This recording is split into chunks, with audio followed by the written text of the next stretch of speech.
논리구구단. 오늘은 징크스 깨기라는 주제로 전해드리겠습니다.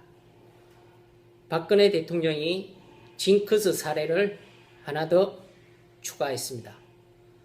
외국에 나가기만 하면 좋지 않은 일이 벌어지는 현상이 또다시 되풀이됐습니다.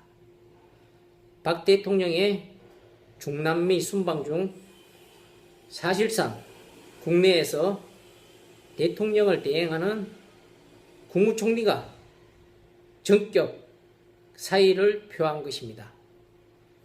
박 대통령은 순방 직전 여당인 새누리당의 김무성 대표를 만나 이 총리의 거취를 귀국 후에 결정하기로 의견을 모은 것으로 관측됐었습니다. 하지만 야당이 해임 건의안 제출을 공식화하고 4.29 재보선이 임박함에 따라 여권 내에서 이 총리의 자진사퇴론이 급격하게 확산됐습니다. 이 총리는 이를 수용할 수밖에 없는 상황에 몰린 것입니다. 박 대통령의 징크스는 취임 초 미국 순방 때 윤창준 전 청와대 대변인의 추문 이후 이번이 13번째로 기록되고 있습니다.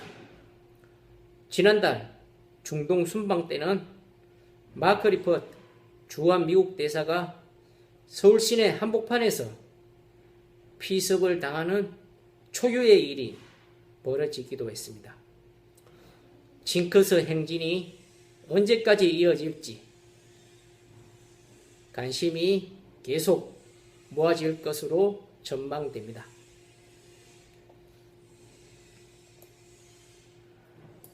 어떤 사람은 아침에 장이차를 보면 하루 종일 재수가 좋다고 합니다. 장이차 2대를 보면 2배로 재수가 좋아진다고 합니다. 장이차는 별로 좋은 느낌을 안 주고 있습니다. 그런데 이를 거꾸로 해석해서 자신에게 유리하게 상황을 해석하는 것입니다.